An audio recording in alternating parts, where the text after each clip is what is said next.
Hello guys, welcome back to एजुगिरी। 28 अगस्त का एनालिसिस नहीं हो पाया because there was some personal difficulty. मेरे घर वालों के साथ छोटी सी लड़ाई हो गई थी और फिर मैंने ज़्यादा ही सीरियसली ले लिया, तो मैंने कहा मैं नहीं कर रही कुछ भी। And that is very normal. I am sharing it with you because I want to normalise. हाँ, जहाँ पर घर वालों के साथ कभी कभी हो जाती है, but then I am back to normal with them. And या I was just not well, like मुझे ना थोड़ा सा एंग्जाइटी भी हो जाती है अगर ऐसी लड़ाई हो जाए, तो that is what I was going through yesterday. But now I am completely fine. You should also take इतना सा ही time to get back to normal. हाँ, कोई मेरी हंसी से बता नहीं सकता कि कल मैं रो रही थी इस टाइम पे। तो 29 अगस्त का एनालिसिस करते हैं हम। चलिए स्टार्ट करेंगे। सबसे पहले okay, counter mindset that sees women as less capable. तो वो कह रहे हैं कि जो माइंडसेट लोगों का है कि वुमेन जो है वो कम केपेबल है, उसको काउंटर करना चाहिए। किसने बोला है? प्रेसिडेंट द्रौपदी मुर्मू ने। क्यों बोला है? वही कोलकाता का जो रेप केस हुआ है उसके regarding. Declare that enough is enough. President Draupadi Murmu on Wednesday said it was time for India to wake up to the perversion of crimes against women, counter the mindset that saw women as less powerful, less capable, less intelligent. Yeah, this is there. This mindset still is there. Like, अगर मैं आज भी meetings में जाऊँ, ठीक है, even as lawyer or any one, even as a normal person, if you getting something constructed also ना, आप अपने घर की एक टूटी भी ठीक करा रहे हो, तो उसमें भी वो मेल की ज़्यादा सुनेंगे, फीमेल की नहीं सुनेंगे. So yes, that is the mindset that we are coming from, and that needs to be changed, and it will take time, but if we don't give up, it is going to change. But then the kind of mindset wherein you are raping a girl, wherein you are murdering a girl, that is not at all acceptable. ठीक है, तुमको टूटी ठीक करते हुए हमारे नहीं सुनना इज कम्प्लीटली, मतलब फिर भी एक्सेप्टेबल है, चलो ठीक है, इग्नोरेबल है. बट यार तुम रेप कर रहे हो. बट अगेन फिर हमें ये भी देखना पड़ता है कि कहीं ना कहीं माइंडसेट तो गलत है ना, कि वहां से वो छोटू माइंडसेट गंदा स्टार्ट हुआ और वो बड़ा बन गया रेप का. तो that is what she saying, we need to take care of that. Women safety enough is enough, ये आर्टिकल उन्होंने लिखा है. This is a important topic for NL SAT. All of those who are preparing for NL SAT और SLS Pune, ये topic पे ज़रूर preparation कर लेना, बिकॉज इतना कोलकाता मर्डर रेप और केस वाला बहुत आया है, तो this is a topic that you should note. ठीक है. Amir, a ruler of particular countries in the Muslim world, Bangladesh interim government lifts ban on Islamist party. अब interim government का होती है टेम्परेरी, मतलब वो थोड़े टाइम के लिए है, उसके बाद इलेक्शंस होंगे और कोई और गवर्नमेंट जो है वो फॉर्म हो जाएगी. तो उन्होंने इस्लामिस्ट पार्टी, वहाँ पर एक पार्टी है बांग्लादेश के अंदर, उसके ऊपर बैन लगाया था शेख हसीना ने. वो बैन जो है वो लिफ्ट कर दिया है. तो यहाँ पर पढ़ेंगे, देखो, Bangladesh interim government ended ban on ended ban on Islamist party. Islamist party. अब इस्लामिस्ट पार्टी का नाम क्या है? जमात ए जमात ए इस्लामी.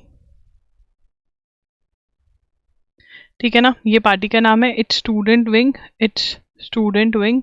तो ये स्टूडेंट विंग तो समझ में आ गया ना, जैसे बीजेपी का एबीवीपी है, एनएलएस कह रही हूँ मैं, एन एनएसआईयू है एक, कांग्रेस का. ठीक है, ऐसे स्टूडेंट विंग्स जो होते हैं, इनके भी स्टूडेंट विंग है. इस्लामी चतरा सहीवीर. ठीक है ना, तो ये वाला नाम याद करना थोड़ा सा ज़रूरी है. उसके बाद ऑल एसोसिएटेड ऑर्गेनाइजेशंस. ठीक है, सारी एसोसिएटेड ऑर्गेनाइजेशंस के ऊपर से बैन हटा दिया गया है. ठीक है ना, तो which was preceded by press conference by Shafiqur Rahman the emir, head of. ठीक है ना, अब यहाँ पे एमीर मतलब हेड. ठीक है ना, कौन है? शफीकुर रहमान हेड है. ठीक है, head. He praised the freedom fighters who freed Bangladesh from Pakistan rule in 1971. The end of ban has opened. अब ये ban कब लगा था इनके ऊपर? फोर्थ पॉइंट लिखेंगे. ban was banned by, लिख दो, banned by शेख हसीना. ये अगस्त में ही बैन हुए थे शेख हसीना, इन अगस्त 2024. हाँ, अगस्त में ही सारी कहानी बदल गई, शेख हसीना को लात मार दी और अब ये वापस आ गए। Uttar Pradesh government plans to reward digital influence draws opposition flak, मतलब क्रिटिसिज्म। फ्लैक का मतलब अरे तुम ये क्यों कर रहे हो, ऐसे मत करो, ठीक है ना, ये क्रिटिसिज्म जो फेसबुक नहीं यूट्यूब पे कमेंट्स में लोग करते हैं, अरे ये क्यों कर रहे हो, वो क्यों कर रहे हो, है ना, वो flak, that is criticism. The Uttar Pradesh government has come up with the new social media policy to give cash prizes ranging this to this who promote its initiatives, schemes and achievements। तो यहाँ पर कौन सी गवर्नमेंट लेकर आई है, ये उत्तर Pradesh government. और हाँ, जो ये कंस्ट्रक्शन की आवाज़ सुन रही है इसको थोड़ा इग्नोर करेंगे। मेरे ऑफिस में मैंने बताया था मेरा विटामिन डी कम हो गया क्योंकि मेरे ऑफिस में कोई विंडो नहीं है। बहुत अच्छे से मैंने सब कुछ बंद करवा दिया था कि कोई विंडो लाइट की ज़रूरत नहीं है, रियलाइजिंग कि मेरे सारे विटामिन लो हो गए हैं and now eventually we are making a window. बहुत बड़ी विंडो बना रहे हैं तो कि मुझे सांस आ सके, लाइट आ सके, सो उसकी आवाज़ है। और अगर मैं आज क्लास नहीं करूँगी तो ऐसे तो हर रोज़ ही ये आवाज़ आती है, ठीक है, तो फिर कैसे करेंगे, so you need to ignore it, okay. Uttar Pradesh government has come up with social media scheme, social media policy to give cash prizes ranging from rupees 2 lakh, मतलब जितने सब्सक्राइबर्स होंगे उसके हिसाब से 2 rupees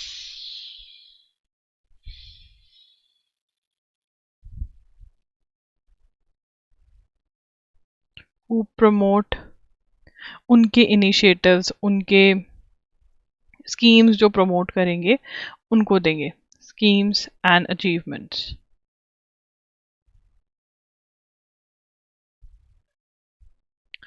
ठीक है ना।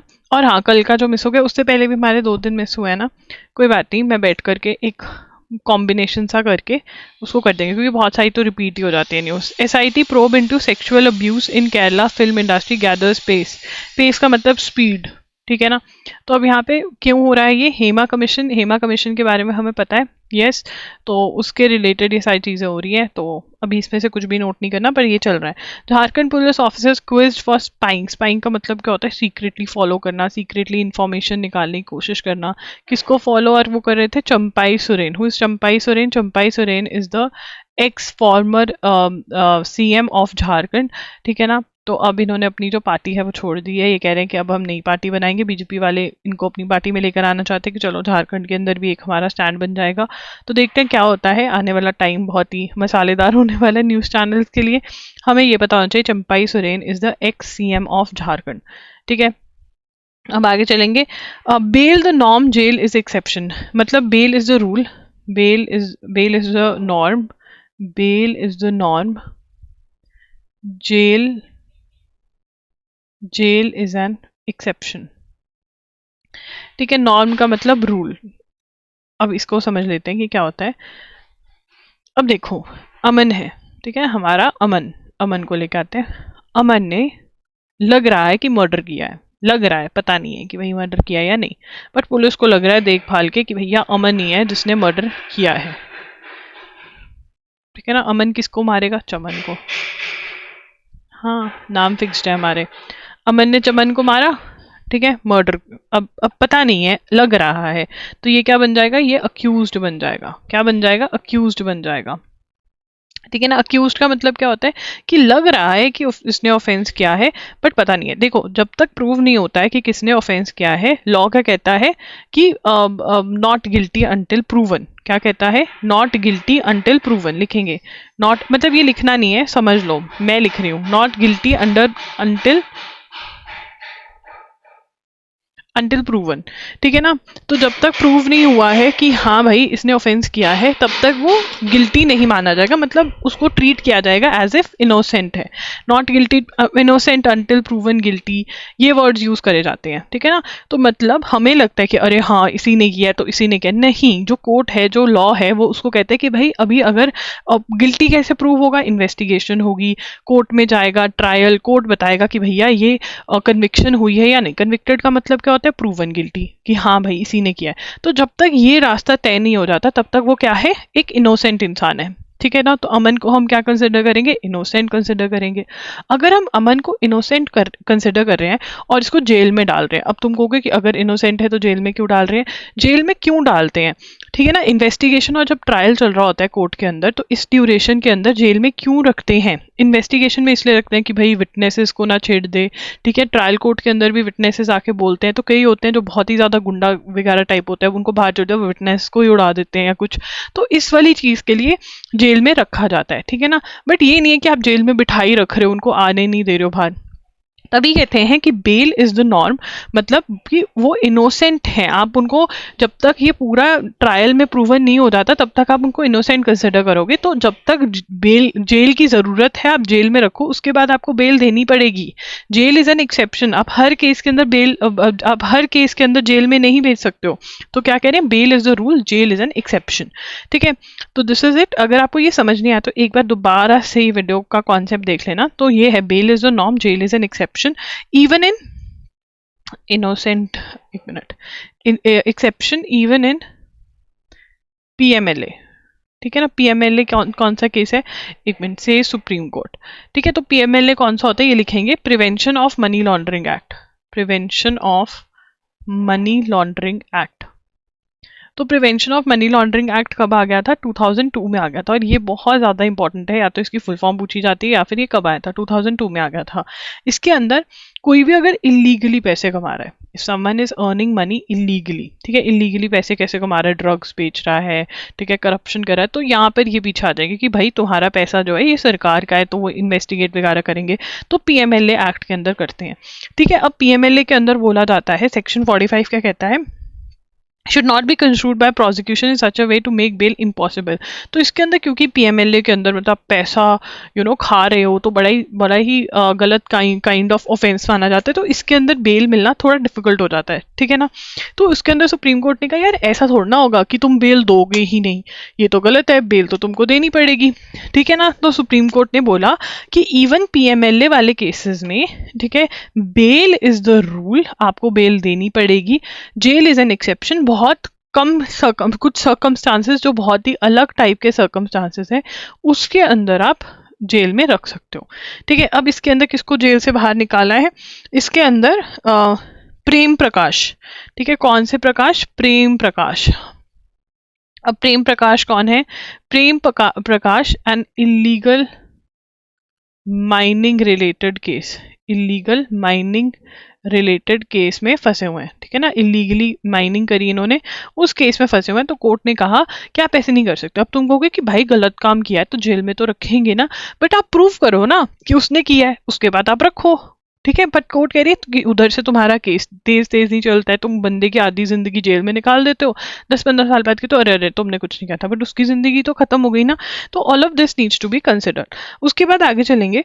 अब ये वाला जो एडिटोरियल है ये ज़्यादा आंसर राइटिंग के हिसाब से, जहाँ पर भी आंसर राइटिंग वाले एग्जाम्स है उसके अंदर ये ज़्यादा काम आएगा, जिसके अंदर बात क्या हुआ है, बेसिकली इन्होंने कंपेयर किया है इंडिया और पाकिस्तान के बीच में। ये जो इंडिया की डेमोक्रेसी है, ठीक है ना, वो ज़्यादातर इंडिया की डेमोक्रेसी ठीक ठाक चली है।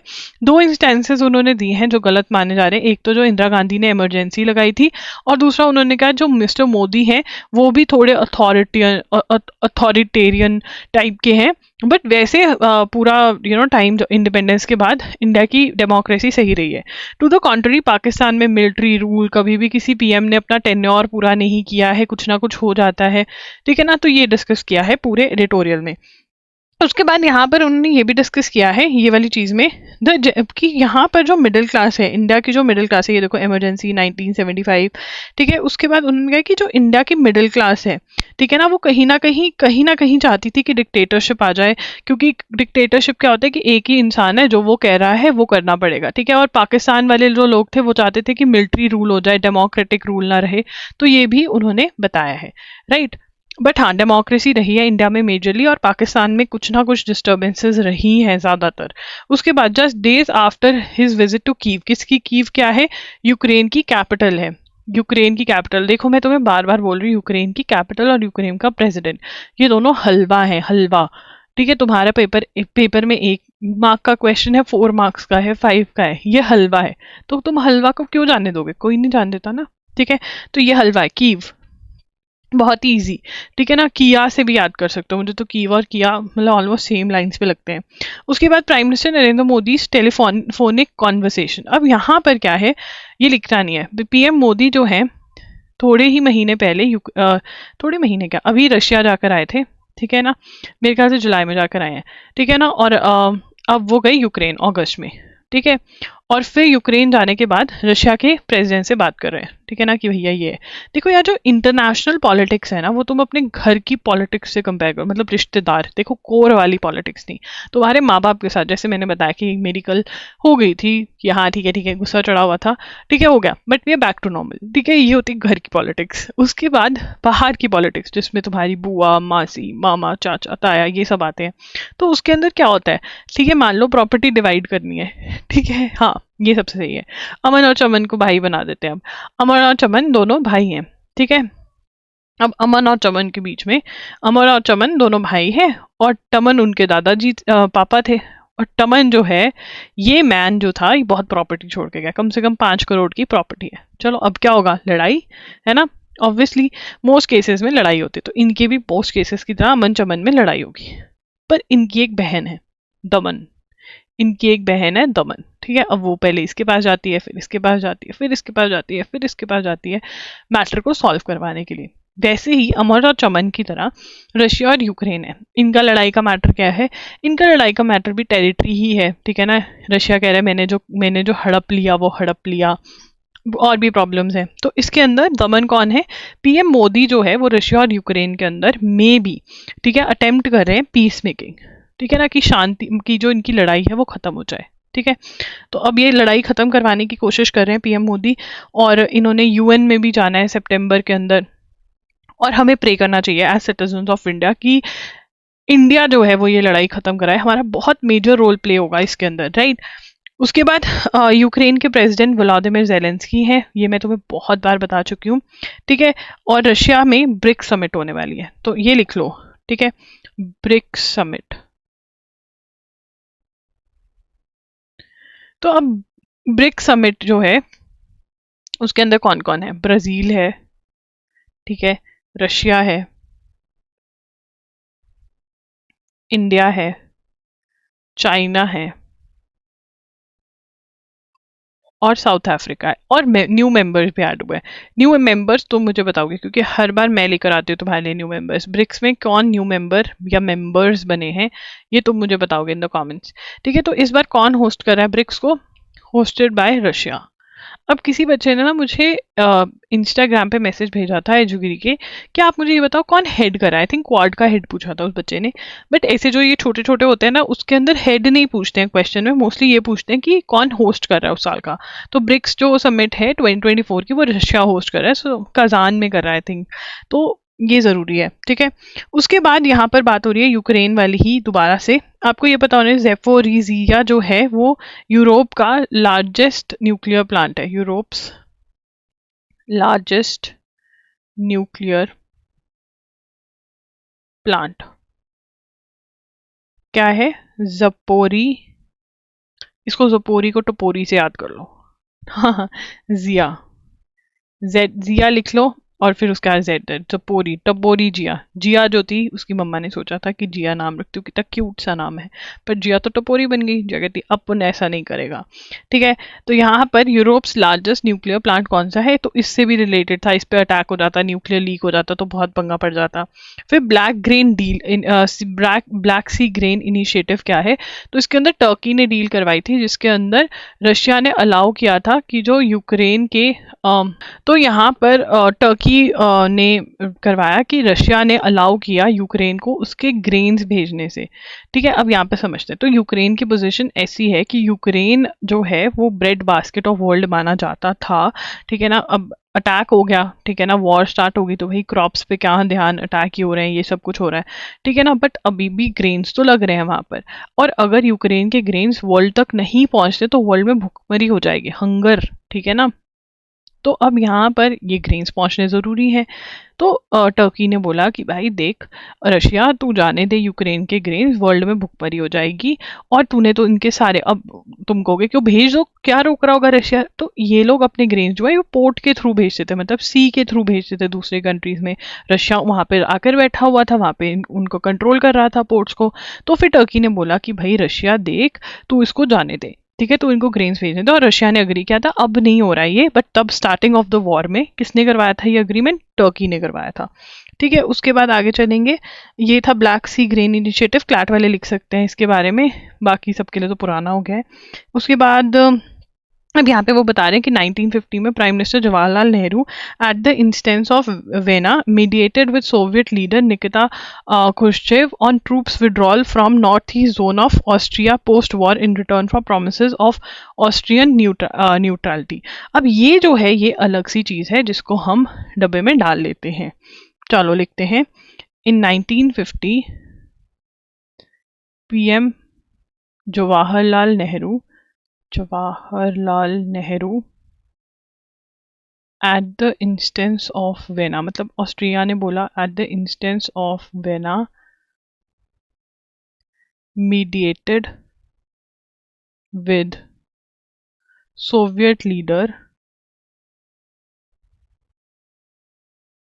Nikita Khrushchev on troops withdrawal from Austria post war, war के बाद, in return of Austrian neutrality का मतलब क्या होता है कि न्यूट्रल रहेगा भाई, किसी की साइड नहीं लेगा, ठीक है ना। तो यहाँ पर 1950 में ये किसने करवाया था? जवाहरलाल नेहरू ने। दिस इज इम्पॉर्टेंट, ठीक है ना, क्योंकि अगर हम मीडिएट करवा देते तो भाई हमारा डंका बजेगा। चलो आगे चलते हैं। The supreme court order granting bail to Bharat Rashtra Samithi leader, ठीक है ना। तो यहाँ पे लिखेंगे supreme court granted bail to Bharat Rashtra Samithi leader के कविता, ठीक है ना। तो ये दिल्ली वाले केस से रिलेटेड है। इनको कहा जा रहा है कि अरविंद केजरीवाल ने जो अल्कोहल स्कैम किया, इन्होंने साउथ की लॉबी से, साउथ के लोगों से मिलवाने में इनका बहुत बड़ा हाथ था, ठीक है ना। अब वही बेल वाली बात आ जाती है कि आप अंदर रख रहे हो, गलत है ये, ठीक है। ये बातें करी हुई हैं इसके अंदर। हैज़ बीन अक्यूज ऑफ, लिखेंगे अक्यूज मतलब इल्ज़ाम, accuse of arranging the alleged deal between Delhi government and South lobby। तो यहाँ पे वो अल्कोहल वाला ही स्कैम के अंदर कुछ है, ठीक है। आगे चलेंगे उसके बाद। तो ओमनी प्रेजेंस ऑफ ट्यूबरक्लोसिस, यार ट्यूबरक्लोसिस जो है वो इंडिया के अंदर, ठीक है ना। अब इसमें क्या लेकर आ रहे हैं? छोटा रेजिमेन लेकर आ रहे हैं, मतलब कि जो मेडिसिन है वो बहुत हैवी मेडिसिन है अभी जो इंडिया में चलती है, ठीक है ना, उसकी तो हम टाइम पीरियड कम करने वाला लेकर आ रहे हैं। तो पढ़ लेते हैं ट्यूबरक्लोसिस को, जिसको हम टीबी भी बोलते हैं। क्या बोलते हैं? ट्यूबरक्लोसिस को टीबी भी बोलते हैं। अब यहाँ पे it was encouraged learn will soon, अब यहाँ पे लिखेंगे India will soon introduce World Health organisation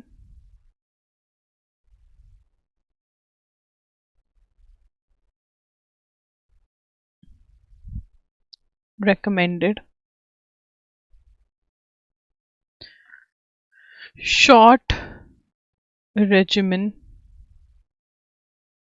for drug resistant TB. अब ड्रग रेजिस्टेंस का मतलब कि एक पर्टिकुलर जो कॉमन दवाई है, मेडिसिन है, वो नहीं चल रही है। जो शॉर्ट रेजिमेन का मतलब कि वो छोटा पीरियड ऑफ टाइम के लिए दवाई लेनी पड़ती है। अब यहाँ पे 13 to 14 रिक्वायरिंग पेरेंट्स, करंट जो रिजीम है दवाई का ट्यूबरक्लोसिस का, उसमें 13 to 14 टैबलेट्स एवरी डे लेनी पड़ती है आपको, विच इज अ लॉट, ठीक है ना। अब करंट वाले में, current regime current regime 13 to 14 tablets a day, क्या लेना पड़ता है, 13 to 14 टैबलेट्स अ डे, जो कि बहुत ज़्यादा है, ठीक है ना। एंड या उसके बाद ये जो है शॉर्ट हो जाएगा, मतलब कम दवाई लेनी पड़ेगी कम पीरियड ऑफ टाइम के लिए। अब उसके बाद South Korea is embarked on its journey to become a global vital state and it's committed to playing an active role in establishing new norms by participating in Indo Pacific Economic Framework IPEF. अब यहाँ पे देखो यार, आईपेफ जो है वो किसका initiative है, क्वाड का, ठीक है ना। अब उसके अंदर कौन आ रहा है बीच में, क्वाड में कौन कौन है, ये देखो ऐसे ना अपने हाथ जोड़कर और दिमाग बंद करके मत बैठा करो, this is current affairs and you have to actively think, you have to connect things, the more you connect things even not by yourself, at least when I am connecting you need to think that ways, ठीक है ना। अगर आप ये सोचो अरे अरे ये तो पूछा नहीं जाता है, ये नहीं होगा, आपको इंटरेस्टिंग बनाना पड़ेगा करंट अफेयर्स को, which is a lot more interesting once you start understanding how it is connected, right। तो आईपीएफ जो है, सॉरी सांस चढ़ गई मुझे, आईपीएफ जो है उसको ढंग से लिखते हैं, आईपीएफ, तो आईपीएफ की पहले फुल फॉर्म लिखेंगे, इंडो पैसिफिक इकोनॉमिक फ्रेमवर्क, ठीक है, इंडो पैसिफिक इकोनॉमिक फ्रेमवर्क। अब यहां पर South Korea establishing new norms, norms का मतलब मैंने अभी बताया था, new norms by participating in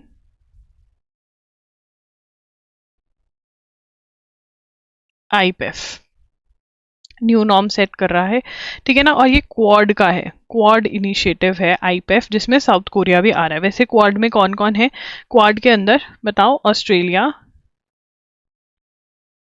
Japan,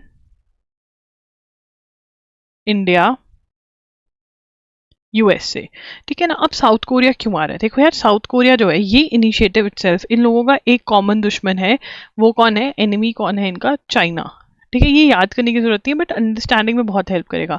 south Korea का भी दुश्मन कौन है, चाइना। तो अब साउथ कोरिया जो है मैरीटाइम अप और see Indo Pacific Economic Framework, sorry ये इकोनॉमिक फ्रेमवर्क है, बट इसके अंदर अल्टीमेटली साउथ कोरिया से बिजनेस हो गया, सी का हो गया, ये सारा जो है, ठीक है ना, उसके अंदर ये काउंटर करना चाहते हैं, स्पेशली ये तीन चारों कंट्रीज एंड साउथ कोरिया। तो इनका कॉमन दुश्मन कौन है, चाइना, और इसीलिए ये एक साथ आ रहे हैं। उसके बाद Thailand has suffered a judicial coup का मतलब क्या होता है, forcefully overthrowing government in power, forcefully overthrowing overthrowing government in power. अब गवर्नमेंट इन पावर का मतलब क्या होता है, जो डेमोक्रेटिकली इलेक्टेड गवर्नमेंट होती है, डेमोक्रेटिकली इलेक्टेड का मतलब क्या होता है, जिनको लोगों ने वोट करके इलेक्ट किया है, तो उस गवर्नमेंट को जो होता है वो निकाल दिया। मोस्टली ये काम जो है, ये कार्यक्रम मिलिट्री करती है, ठीक है ना, और कोई बाहर से कोई ग्रुप भी कर सकता है, ठीक है ना, but yes this is what is coup, COUP इसकी स्पेलिंग है बट इसको कू बोलते हैं, प्रोनाउंसिएशन। अब यहाँ पे नाथा पोंग whatever, Thailand's main opposition leader accused judges of mounting a judicial coup after court rulings ousted kingdoms prime minister. अब यहाँ पर थाईलैंड में पुराने प्राइम मिनिस्टर को निकाल दिया गया, और बहुत ही बेकार रीजन की वजह से निकाला गया कि एक उसका कैबिनेट मिनिस्टर जो था उस वो करप्शन के केस में इन्वॉल्व था और उसने उसको कैबिनेट मिनिस्टर बना लिया, तो उसको लात पड़ गई, राइट। तो अब यहाँ पर वो कह रहे हैं कि ये जुडिशियल कू हुआ है। तो यहाँ पे क्वेश्चन आ सकता है कि कहाँ पर जुडिशियल कू हुआ है, जुडिशियल कू इन थाईलैंड, और क्यों हुआ है judicial coup in Thailand, because prime minister was ousted for appointing a cabinet minister involved in corruption, ठीक है ना। तो मतलब ऐसा कोई वैलिड रीजन नहीं बना, ठीक है। तो यहाँ पर जुडिशियल कू इन थाईलैंड हुआ है, कू का मतलब मैंने यहाँ पर लिख दिया है, forcefully overthrowing government in power, power का मतलब डेमोक्रेटिक इलेक्टेड, डेमोक्रेटिकली इलेक्टेड का मतलब क्या होता है, डेमोक्रेटिकली इलेक्टेड मतलब people of the country have elected, the country have elected, ठीक है। उसके बाद फिल्म मेकर डॉटर इंडिक्टेड मतलब केस कर दिया in Iran for appearing without well. Iran indicted Rakshan Bennett Mad and her daughter, the actress Baran Kosari, with violating Islamic code by appearing public without a veil. Iran's first streams here film directors. अब यहाँ पे लिखेंगे Iran indicted. Iran का ये काम है. किसी ने नहीं डाला, अरे भाई उनकी मर्जी, नहीं डाल रहे तुम डाल लो. हाँ, रक्षान रक्षान बानी टी मैड. तो बानी और मैड रक्षान, ठीक है ना. एंड हर डॉटर एक्ट्रेस बारन कोसारी, ठीक है ना, for appearing in public without veil. ठीक है. और यहाँ पर जो ये हैं, ये first female screen writer of Iran है. First female screen writer of Iran. Right. Further transmission of Chandipura virus. अब चंदीपुरा वायरस सबसे पहले कहाँ पर आया? चंदीपुरा वायरस का नाम चंदीपुरा क्यों है? कोई बता सकता है मुझे? क्योंकि चंदीपुरा वायरस सबसे पहले महाराष्ट्र में आया था कभी, और जिस गांव में आया था उसका नाम चंदीपुर था. ठीक है ना. फर्स्ट विलेज जहाँ पर ये डिजीज पाई गई. और ये डिजीज कैसे फैलते हैं अभी इस टाइम पे? कहाँ पर है ये? सबसे पहले गुजरात में आई, ठीक है ना. उसके बाद अब राजस्थान में फैलती हुई, और अब कह रहे हैं कि अभी आगे भी जा सकती है. अरे भाई तुम वो लगाया करो, पता है एक आता है वो मॉस्किटो वाला ना, कपड़ों पे रोल ऑन आता है. Very important. Yes, I give it to everyone. Whoever comes to my office, I gift one. CHPV is transmitted by vectors such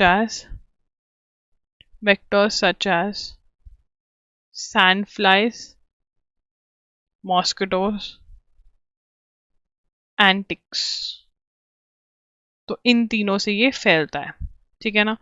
तो अभी कह रहे हैं कि और फैलेगा. तो ये क्या है? चंदीपुर वायरस.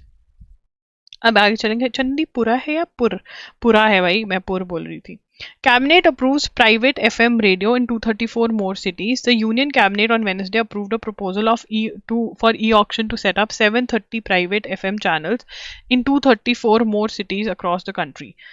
मुझे बहुत शौक था रेडियो जॉकी बनने का, पता नहीं क्यों नहीं बनी. यूनियन कैबिनेट अप्रूव्ड तब ना फोन आए थे, और मेरे डैड का फोन मैं ले लेती थी और उसमें रिकॉर्डिंग करती थी मैं. अब तो मेरे पास होगी नहीं. वो बहुत रिकॉर्डिंग करती थी and my parents were so proud of me कि ये पक्का रेडियो जॉकी बनेगी. बट वो सपना तो मेरा कहीं खो ही गया. Union cabinet approved a proposal for e-auctions to set up 730 private FM channels in 234 more cities. ठीक है ना. तो लोकल लैंग्वेजेस और कल्चर जो हैं वो इन्वॉल्व हो पाएंगे. ठीक है ना. और इसके अंदर FM channels annual licence fee कितनी है? At 4% of gross revenue. क्या है? At 4% of gross revenue. No GST. Yes, no, ये क्या लिख दिया मैंने? No GST, excluding GST. Sorry, no GST नहीं, एक्सक्लूडिंग GST. ठीक है, ये लिख लो. ये सिर्फ रीडिंग कर लेना. ठीक है. बट हाँ, ये बताना चाहिए कितने कैबिनेट ने अप्रूवल दिए. 730, 234 मोर और रेडियो चैनल्स आएंगे. Union labour minister Mansukh Mandaviya has agreed to hold further discussion on implementation of 4 labour codes with the central trade unions. Trade unions का होते हैं जो लेबरर्स के ग्रुप्स बने होते हैं, एसोसिएशंस बनी होती हैं, उनके साथ जो है बैठ करके डिस्कशन करेंगे. तो जो हमारे कोड्स हैं वो कौन कौन से हैं? ठीक है ना. लेबर कोड्स जिनको इम्प्लीमेंट करने का काम चल रहा है, कि कोई भी दिक्कत है आप बता सकते हो. तो लेबर कोड कौन से हैं?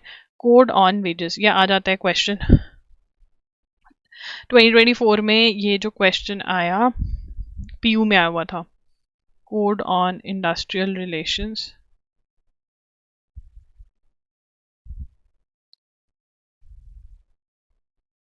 ठीक है, उसके बाद code on social security,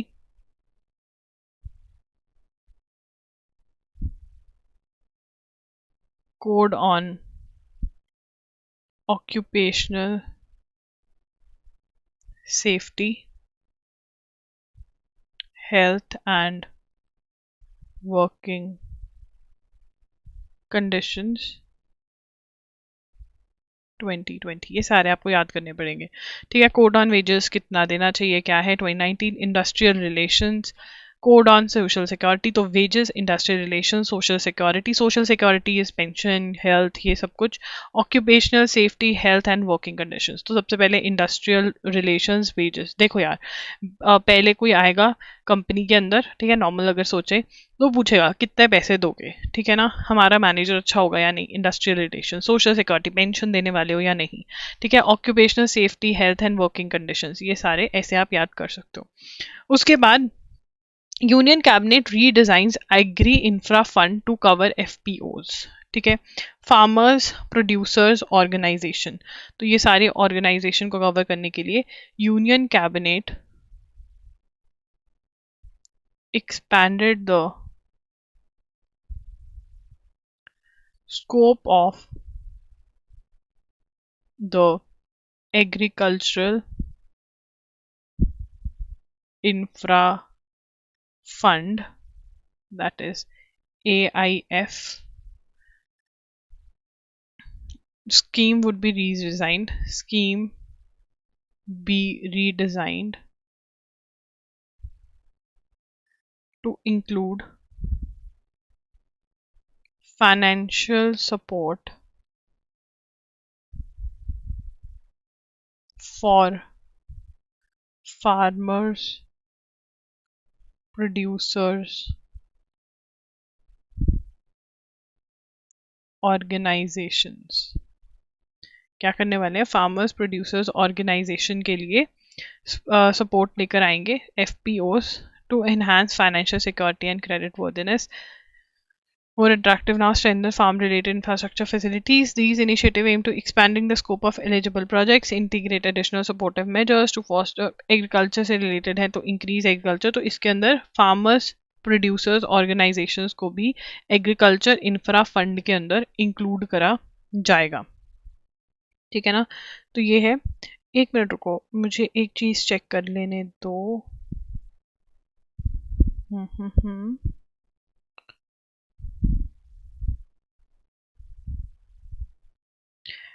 offers long term financial infrastructure, okay, तो ये हम लिख लेते हैं, हाँ ये ज़रूरी है लिखना, मैं ये निकाल रही थी कि ये क्या स्कीम है। लिखेंगे ऑफर्स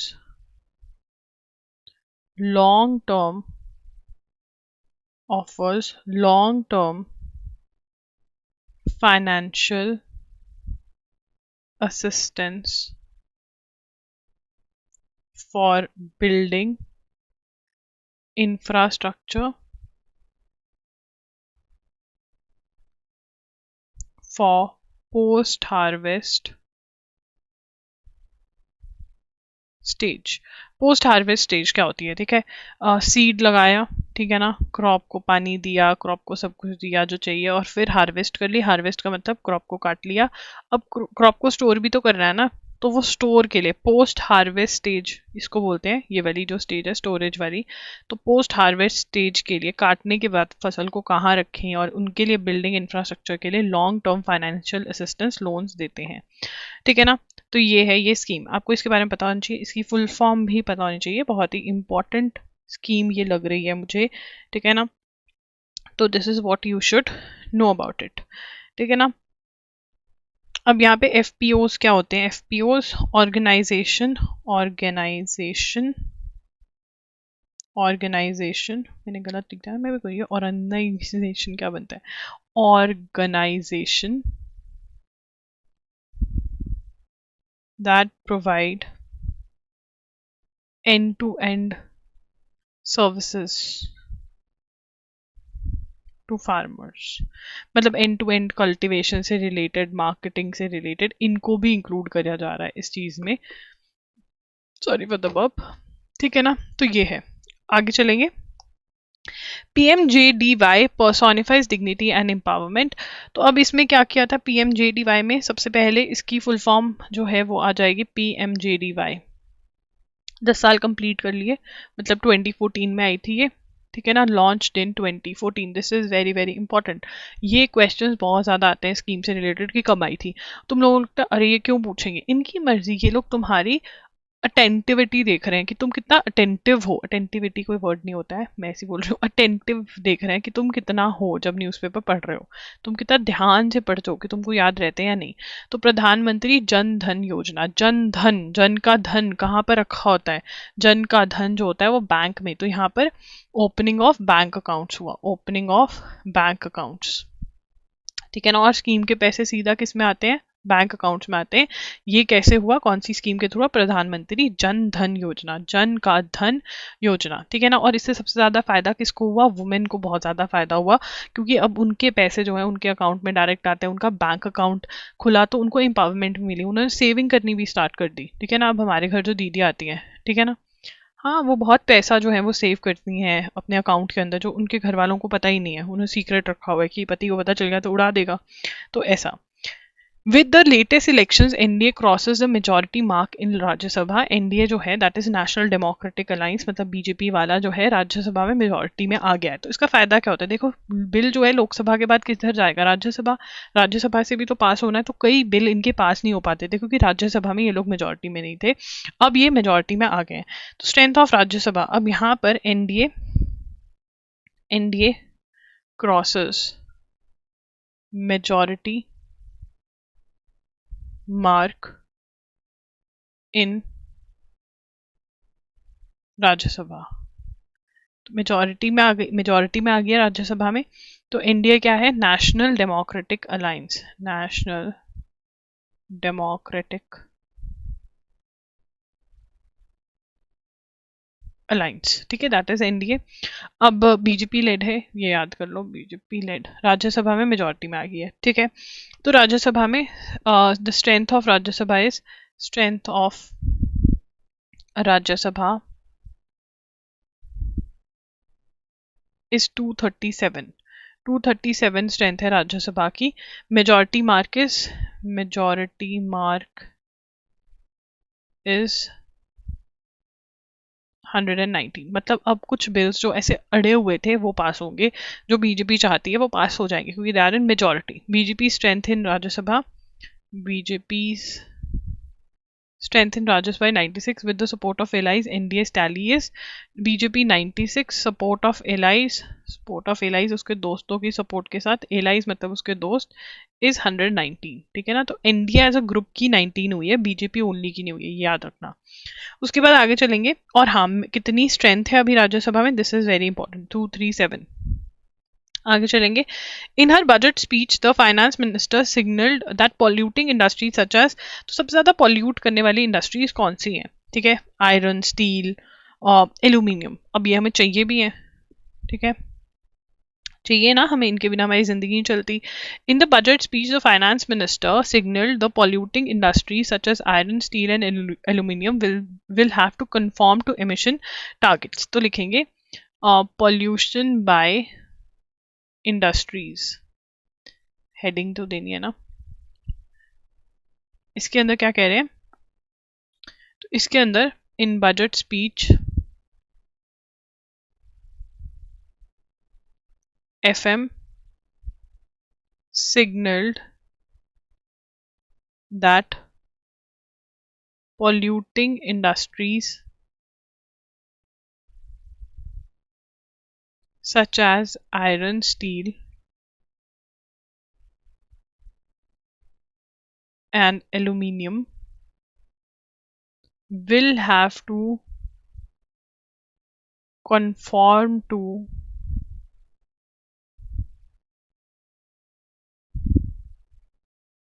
एमिशन टारगेट्स। ठीक है, अब इनका क्या होता है, ये नहीं है कि जितनी इनको एनर्जी चाहिए कोई भी सोर्स ऑफ एनर्जी यूज कर लें, जितना मर्जी पॉल्यूशन कर लें। अब वो कह रहे हैं कि अगर आप इतनी एनर्जी, मतलब अगर आप कुछ इतना यूज कर रहे हो, जैसे इतना अभी अभी है, ठीक है ना, तुम अपने पापा मम्मा से पूछना, अभी तुम छोटे छोटे बच्चे हो, अगर तुम्हारे पास कोई व्हीकल नहीं है जिसका तुम्हें पैसा खुद कमा कर पे करना है, ठीक है, पेट्रोल डीजल का, तो उनको वो निकालते हैं एवरेज की, भैया इसकी एवरेज बड़ी अच्छी है ना। तो डिफरेंट गाड़ी की डिफरेंट एवरेज है, डिफरेंट गाड़ी जो है, मतलब आप इतने रुपए का पेट्रोल डलवा रहे हो ए गाड़ी में भी बी में भी, सेम लीटर्स भी सेम है, पैसे सेम है तो लीटर सेम ए में भी बी में भी, बट ए जो है वो ज्यादा देर चल रही है, बी नहीं चल रही, एवरेज अलग है, ठीक है ना। तो अब उसके अंदर क्या कह रहे हैं, इंडस्ट्री में भी ऐसा हो सकता है कि वो कुछ ऐसा यूज कर रहे हैं फ्यूल, ठीक है ना, जिससे एक इंडस्ट्री में तो एनर्जी ज्यादा बन रही है, दूसरे में कम बन रही है, तो वो क्या कह रहे हैं कि हम टारगेट्स दे देंगे कि अगर आप इतना फ्यूल यूज कर रहे हो, इतनी एनर्जी उसमें से बननी चाहिए, अगर उससे कम है तो भैया झोल है। तो यहाँ पे कंफर्म करना पड़ेगा, मतलब इट इज नेसेसरी, मर्जी नहीं है। रोड मैप दिया जाएगा, ठीक है ना, appropriate regulations, appropriate appropriate regulations for transition of these industries from current, that is PAT, that is perform, achieve and trade, ठीक है ना, क्या है, परफॉर्म अचीव एंड ट्रेड जो भी चलता है, mode 2 Indian carbon market mode.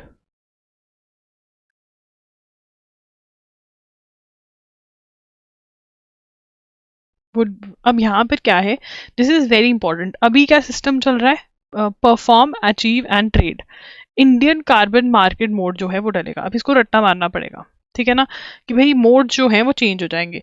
The bureau of energy efficiency defines PAT as regulatory instrument to reduce specific energy consumption in energy intensive industries with an associated market based mechanism to enhance the cost effectiveness through certification of excess energy saying which can be traded।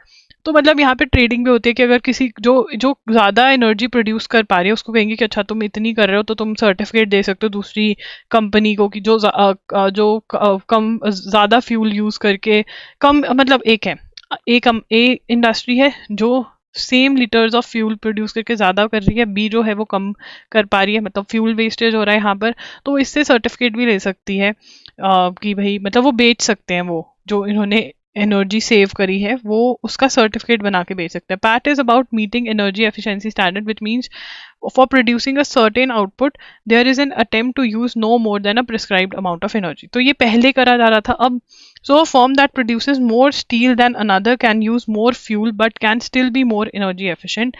There is no restriction on absolute energy use. Meeting these standards generate credits of certificates. अब यहाँ पर PAT को क्या कहते हैं?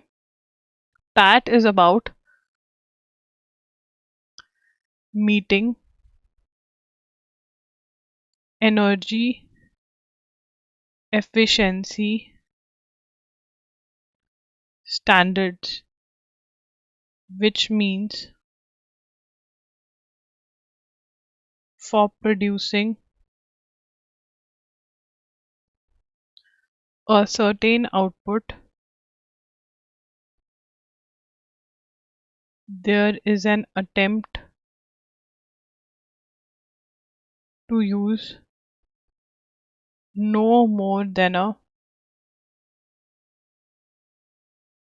Prescribed amount of energy. आपको prescribed amount of energy निकालना है एक पर्टिकुलर फ्यूल में, अगर आप नहीं निकाल पा रहे हो तो आप पोल्यूट कर रहे हो धरती को, तो आपको सर्टिफिकेट्स बाय करने पड़ेंगे जिसमें जो कम मतलब जो ज़्यादा प्रोड्यूस कर रहा है एनर्जी, ठीक है, उससे। In contrast emissions trading often known as cap and trade is market based approach to controlling pollution by providing economic incentive for achieving reductions in the emissions of pollutions. तो अभी क्या था जिसके अंदर ये सर्टिफिकेट्स वाला चीज़ होता था, अभी तक पैट के अंदर सर्टिफिकेट लेते थे और ये सब करते थे, बट जो एमिशंस ट्रेडिंग है वो क्या है? एमिशंस ट्रेडिंग, अगर आपको नहीं भी समझ में आ रहा है तो जो ऊपर वाले टॉपिक था उतना ही अगर आपको पता चल रहा है तो बहुत है. Often known as cap and trade, as cap and trade, ये सिर्फ क्लाट वालों को समझना जरूरी है. Is a market based approach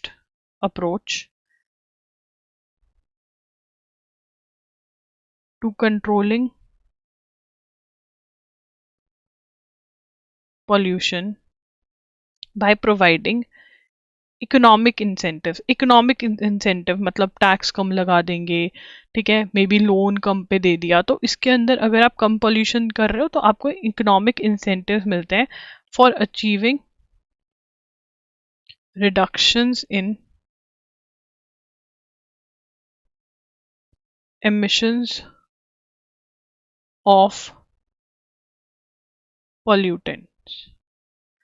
ठीक है, polluters are given emission caps. This is not based on relative standards such as energy efficiency, but an absolute standard which are emission ceilings. तो emission ceilings are given, ठीक है ना. Polluters are given emission caps. तो जो जो achieve करता है उसको क्या मिलते हैं? इकोनॉमिक बेनिफिट्स दिए जाते हैं, इकोनॉमिक इंसेंटिव्स दिए जाते हैं. जो भी कम पॉल्यूशन करता है उनको एमिशन कैप्स दिए जाते हैं कि अगर तुम इतना ही पॉल्यूट कर रहे हो तो एमिशन ट्रेडिंग बोलते हैं इसको, ठीक है ना. और ये पैट वाला कॉन्सेप्ट है जिसमें सर्टिफिकेट लेते हो कि जिससे कम ज़्यादा वाला है. तो ये है पॉल्यूशन का एजेंडा, ठीक है. अब उसके बाद this means that states are obligated to exercise their best possible effort to mitigate climate change. अब यहाँ पर यार देखो, पेरिस अग्रीमेंट, ठीक है, हम बार बार पढ़ते हैं इसके बारे में. पेरिस अग्रीमेंट 2015 में हुआ था, ठीक है ना. तो यहाँ पर तो जो यूएन की मीटिंग्स होती हैं, क्लाइमेट चेंज की मीटिंग्स होती हैं, तो this was one of the meetings of United nation members जिसमें ये लोग क्लाइमेट चेंज के बारे में बात कर रहे थे. और इन्होंने कहा कि हम अर्थ का टेम्परेचर 1.5 डिग्री सेल्सियस से ज़्यादा नहीं बढ़ने देंगे, 2 डिग्री सेल्सियस से तो कतई नहीं बढ़ने देंगे. ये कब डिसाइड हुआ था, कहाँ पे डिसाइड हुआ था? पेरिस अग्रीमेंट में 2015 में. दोनों ही PYQs हैं, कब डिसाइड हुआ था, कहाँ पे डिसाइड हुआ था, बोथ आर PYQs, राइट. तो यहाँ पर अब कैसे कम करने की कोशिश कर रहे हैं कंट्रीज? तो कंट्रीज जो हैं एक कॉन्सेप्ट लगा रही हैं जिसको कहते हैं NDC, that is nationally determined contributions. Nationally determined contributions क्या है? NDC, दैट इज कि जो कंट्रीज हैं वो खुद ही सेट करती है कि हम ये करेंगे, हम वो करेंगे. जैसे इंडिया कह रहा है कि हम जो इकोनॉमिक इंसेंटिव प्रोवाइड करेंगे अब, रादर देन कि वो सर्टिफिकेट वाला चीज़, मे बी जो इकोनॉमिक इंसेंटिव है उससे लोग ज़्यादा खुश हों और ज़्यादा कम करने की कोशिश करें पॉल्यूशन को, ठीक है. तो ये क्या है? नेशनली डिटर्मिन्ड कंट्रीब्यूशन की स्टेट्स जो हैं, मतलब गवर्नमेंट जो है डिफरेंट डिफरेंट कंट्रीज की, वो डिसाइड करते हैं कि अच्छा हम ये करते हैं पॉल्यूशन कम करने के लिए, हम ये करते हैं. तो सॉरी फॉर द वर्ब, खुद से डिसाइड करते हैं वो ये, ठीक है. उसके बाद, since India does not have binding green house gases reduction targets compare to a baseline year in pursuance of NDC, it is likely that this will have its own version of carbon market. तो यहाँ पे European जो है, European एक आपको concept note करना पड़ेगा, European union emissions, European union emissions, क्या है ये? European union emissions trading system, ठीक है ना. तो ये क्या है? ETS, क्या बोलते हैं इसको? ETS. अब यहाँ पे India has not taken a formal stand on ETS and has refuse mandatory emission cuts. India has refused mandatory emission cuts. अब देखो जो हमारा सिस्टम है उसके अंदर वो कह रहे हैं कि अगर तुम कम करोगे, ठीक है ना, तो हम तुमको फाइनेंशियल इंसेंटिव दे देंगे, इकोनॉमिक इंसेंटिव दे देंगे, अगर नहीं करोगे तो नहीं. तो मतलब मैंडेटरी नहीं है, मतलब ज़रूरी नहीं है, रादर यूरोप के अंदर ये ज़रूरी है, ठीक है ना. तो 2025 draft blueprint represented by bureau of energy efficiency envisages two mechanism. In the first place, a voluntary market supported by domestic project based offset scheme, and the second, अब ये वो जो है आंसर राइटिंग के लिए आप यूज कर सकते हैं, ठीक है ना, जितने आंसर राइटिंग वाले कि क्या बोला जा रहा है. एंड ऑल्सो 20, ये क्लैट वाले नोट कर लें कि 2021 में ड्राफ्ट ब्लूप्रिंट आया था. क्या आया था? ड्राफ्ट ब्लूप्रिंट आया था, presented by bureau of energy efficiency, ठीक है, ये पता होना चाहिए। उसके बाद आगे चलेंगे। In the early hours of August 6 the regional government of Kursk a federal subject of Russia. ठीक है, यहाँ पे लिखेंगे यूक्रेन अटैक्ड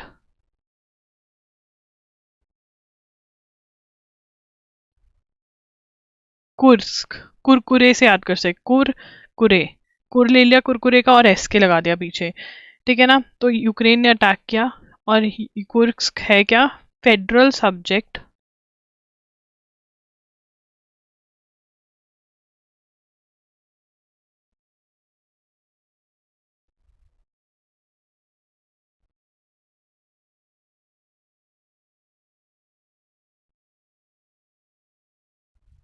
ठीक है ना, तो रशिया के अंडर आता है, यूक्रेन के साथ बॉर्डर है, उस पर अटैक किया। कौन सी डेट को, 6 अगस्त को। तो ये इंपॉर्टेंट है ये क्वेश्चन, ऐसे PYQs पहले भी आए हुए हैं जब से वॉर स्टार्ट हुई है, तो इम्पॉर्टेंट है। So that's it guys, loggery.com पे आपको अगस्त के कंपाइलेशन का फर्स्ट पार्ट मिल जाएगा, .in.com दोनों पे जाके चेकआउट कर सकते हैं, links directly in the description box दिए हुए हैं। तो अगस्त के जो लेक्चर्स हैं वो डलने स्टार्ट हो गए हैं, MCQs भी डल जाएंगे। And thank you for joining in. Do like the video, comment down below, and if you've not subscribed to the channel already, please subscribe. And yeah, do leave a comment because I love to read your comments. Bye bye.